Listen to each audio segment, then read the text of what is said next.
Kalau saya lihat sih gini ya, hal paling gampang sih ya tentunya coaching sama saya. Betul ya. Paling gampang karena udah langsung tahu nih apa yang perlu diperbaiki ya. Ya, dan hal kedua yang Mm-mm. lebih gampang Mm-mm. lagi adalah ya sebenarnya kita lihat lah kompetitor kita, contoh kayak kita buka warung kita nggak jalan gitu. Dulunya rame, tapi tiba-tiba ada tetangga sebelah yang bikin lebih rame lagi, customer kita lari ke sana. Iya. Ya jangan malu, coba pelajarin. Karena kan pasti ada sesuatu yang dia tahu yang Anda nggak tahu. Betul. Ya coba mampir lah, baik jadi customer lah, atau mungkin suruh orang lain lah untuk lihat, Iya. pelajarin sebenarnya apa sih yang dia lakukan berbeda, yang kita sebenarnya bisa improve dari sana.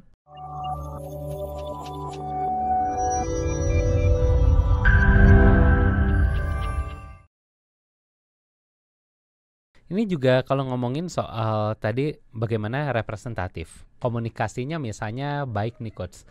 Untuk bisa menyampaikan produknya bagus nih, punya keunggulannya A, B, C, dan D gitu. Tadi juga salah satu yang penting adalah bagaimana kita punya gestur, punya body language. Betul. Karena badan kita kan berbicara ya Coach, Yes. sama lawan bicara kita. Nah ini juga gimana, body language nih kadang jadi satu tantangan bagi para sales untuk bisa ngatur. Ngomongnya bisa diapalin Coach, lalu materi-materinya bisa dipelajari, tapi kadang groginya ini susah nih. Ya Coach, jadi saya punya barang, handphone, ini kan susah nih Coach dikontrolnya. Gimana belajarnya? Simple, latihan. Latihan ya? Nggak ada cara lain. Satu-satunya latihan. Satu-satunya. Latihannya gimana Coach? Latihannya praktis, latihan di mirror kek, di kaca kek, ya kan? Oh oke. Atau ya sebagai contoh, kalau contoh deh simple, kita pengen jualan sesuatu ya, ya kita coba lihat sales yang lain gimana jualannya, lihat sales yang terbaik itu kayak gimana, ya kan? Terus kita tinggal copy loh. Nah tapi takut Coach, beberapa orang ada yang bilang takut nanti kalau diikutin dia, takut dibilangnya ngikut-ngikut lagi. Ya saya sih lebih takut lapar daripada ngikut-ngikut. Bener ya, daripada dicap ngikut-ngikut nggak apa-apa daripada lapar ya Coach ya. Iya betul. Buat saya kalau memang Iya. Anda masih banyak pilihan, dalam arti kata pilihan untuk takut, pilihan untuk diem, ya berarti hidup Anda masih keenakan. Iya bener. Iya, kalau kita udah memang di satu sisi ya kita mesti ya 100% ya be somebody yang fearless lah. Betul. Coba aja dulu ya Coach ya. Coba maksa diri sih, terkadang kita harus maksa. Oh bener ya, nggak cukup hanya niat tapi harus dipaksa kadang ya. Itu pahitnya kayak gitu ya. Itu pahit, betul.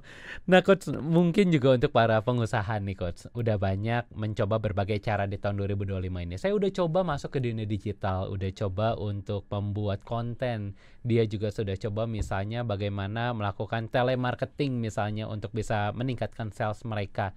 Nah, buat para brand-brand yang eksisnya sudah lama, ini kan perlu adaptasi yang jauh lebih extra miles ya dibandingkan dengan brand yang baru aja launching udah langsung adaptasi dengan keadaan market yang seperti ini.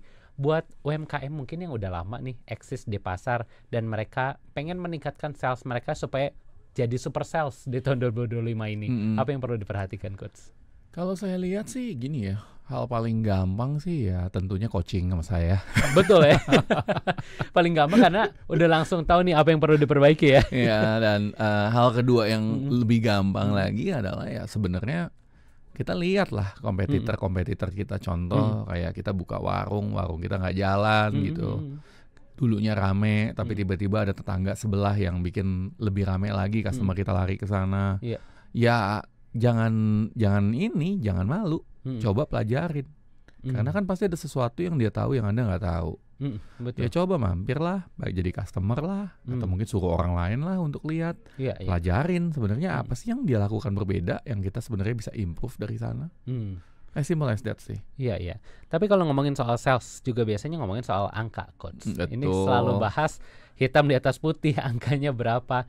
Sales yang dinilai cukup bertumbuh, sebenarnya kenaikan seperti apa sih? Apakah di atas 20% baru salesnya bertumbuh, atau ada standar-standar tertentu, atau seperti apa biasanya kita mengukurnya? Kalau saya sih ngukurnya dari industri standar ya, simple, dan juga lihat situasi. Jadi industri standar yang lagi emerging pasti beda sama industri standar yang udah fix gitu contohnya. Betul. Ya kan, kalau kita dalam arti kata contoh brand mie instan tertentu.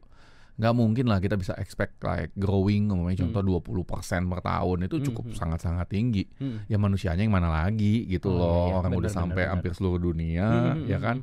Kalau contoh kayak minuman karbonasi gitu Iya, kan iya, yang udah iya. terkenal banget. Betul. Ya gimana growing 20%, orang udah nyampe dari apa? Dari dulu ya. Dari dulu, ya Iya. kan. Tapi kalau jadi selain industri standar, ya kita juga harus lihat juga dari populasi yang udah kita reach. Oke. Ya, so nggak ada yang namanya fix sales itu yang bagus itu kayak gimana sih sebenarnya, angkanya growingnya kayak gimana sih. Dan hal selanjutnya kita harus lihat adalah situasi. Oke. Jadi contoh pas zaman COVID 2020 itu kan special situation. Betul. Kita bisa bertahan pun juga udah Udah terima bagus kasih, banget ya, udah bagus iya, banget. iya. Jadi ada beberapa faktor yang kita harus lidikin gitu loh. Ini kalau ngomongin soal sales, ngomongin angka, biasanya nggak jauh-jauh salesman ini punya namanya KPI, Coach. KPI ini Betul. gimana supaya bisa salesnya tercapai, bisa jadi super sales di tahun 2025 ini. Tapi seringkali kita bingung nentuin KPI buat para salesman, sales girls kita seperti apa. Bagaimana sebenarnya bagi para pengusaha menentukan KPI ini, Coach? Ini kalau bicara ini, saya sebetulnya bisa ngobrolin nih untuk project bikin KPI yang bener aja di sesi coaching tuh bisa sampai 1 tahun kalau ini setnya, ya kan? Panjang ya? Iya. Tapi simpelnya sih kalau pengen bikin yang bener ya, itu sebenarnya mesti dimulai dari visi perusahaan. KPI itu harus ditarik dari strategi juga, ya kan? Cuman kalau bicara tentang KPI standar ya biasanya KPI standar dari sales apa sih? Ya profit. Iya. Kalau nggak omset, biasanya begitu. Ibu Sarah di Bekasi, selamat malam Ibu Sarah. Ini menanyakan, katanya apakah benar Coach Yudi, seorang sales ini harus berhati baja, bermuka tebal katanya ya? Hati baja tapi jangan hati hitam ya. Baja boleh asal jangan hitam ya? Boleh, ya Iya, gitu. Tapi kenapa sih sebenarnya seorang sales ini harus punya hati baja, Coach? Karena sales itu harus menikmati penolakan. Oke. Menikmati penolakan dan menerima penolakan itu sebagai suatu proses pembentukan diri untuk menjadi lebih baik. Karena nggak ada sales yang begitu nawarin langsung oke, achieve semua gitu, nggak ada ya. Dan terutama dari awal ya, terutama untuk sales yang memang masih merangkak dari awal. Kecuali kalau Anda memang ya sudah terkenal di industri Anda, Anda salah satu sales yang terbaik, knowledgeable banget gitu. Sebagai salah satu contoh, saya tahu ada sales yang khusus jualan rumput golf. Oh iya, Coach. Ada. Jadi pupuknya itu khusus gitu loh untuk golf tertentu. Sangat spesifik ya. Sangat spesifik dan very knowledgeable. Iya. Jadi ya buat dia hampir semua tempat golf yang disamperin itu pasti closing. Karena knowledge-nya tadi. Karena ya? knowledge-nya dan reputasi dia yang memahami bagaimana caranya memperbaiki masalah-masalah di lapangan golf. Iya, betul.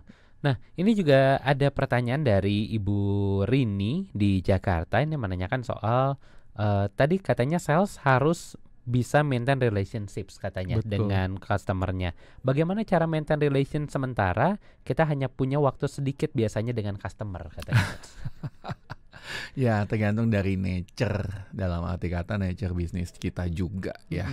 Kalau memang Anda hanya punya waktu sedikit dengan customer, ya buatlah itu sesuatu yang memorable. Ya, jadi penting untuk membuat customer itu memorable sama kita. Contoh simpel deh, kita anggap saya kasih settingan di restoran lah ya, kita punya kedai gitu, ya kan. Simpel aja, Anda kasih aja bonus permen. Oh, oke. Ya kan? Benar ya. Dan ya, kasih komplimen gitu. Umpamanya contoh kayak saya datang ke tempat Anda gitu ya. Saya bawa anak. Anda bisa aja datang ke sana sebagai sales contohnya. Bu, aduh anaknya lucu banget, kasih permen 1 atau 2. Iya, betul. Itu kan memorable langsung. Iya. Ya kan, Bu boleh tahu nama anaknya siapa? Langsung instan rapor. Iya, benar. Jadi kita nggak usah terlalu berpikir hal-hal yang ribet gitu untuk sesuatu yang sebenarnya nggak terlalu sulit tapi harus dijalanin. Iya. Dan selalu cari sesuatu yang murah dan biasa di sesi coaching saya juga selalu ngajarin hal-hal yang praktikal aja lah, nggak usah terlalu banyak teori. Betul. Tapi Coach, ini dalam komunikasi kita kan harus bisa engage gitu ya dengan lawan bicara kita. Dan juga nggak punya banyak waktu kadang dengan customer seperti kata Bu Rini tadi untuk bisa tahu kira-kira customer ini pengennya apa ya, yang dia suka apa ya, yang jadi interest dia apa. Nah ini gimana sih sebenarnya Coach untuk kita bisa melakukan komunikasi dengan baik? Nah, kalau Anda mau untuk langsung bisa bikin instan rapor ya, Anda belajar baca wajah lah. Jadi langsung lihat wajahnya tahu, oh ini orang dia lebih memilih untuk bicara. Oh oke. Ya, sebagai contoh kan tadi kita udah ngobrol Iya ya. betul. Ada beberapa orang yang lebih memilih untuk bicara daripada ngedengerin kita. Karena kalau kita nggak membiarkan dia bicara, kita nggak membiarkan dia bertanya, dia nggak bakal beli.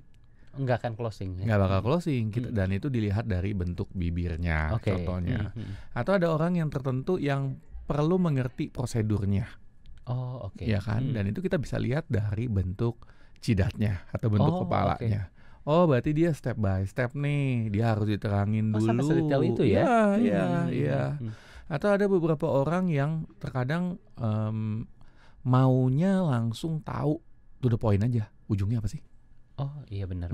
Diterangin terlalu lama. Kadang-kadang ada beberapa sales, ya saya nggak sebut sales apa ya, Iya. kesehatan atau apa gitu, yang kepanjangan gitu ngomongnya, ya kan? Kayak kok nerangin satu hal aja setengah jam, ya memang sih prosedurnya begitu, SOP-nya seperti itu, ya kan? Tetapi kan beberapa orang nggak membutuhkan informasi sedemikian banyak.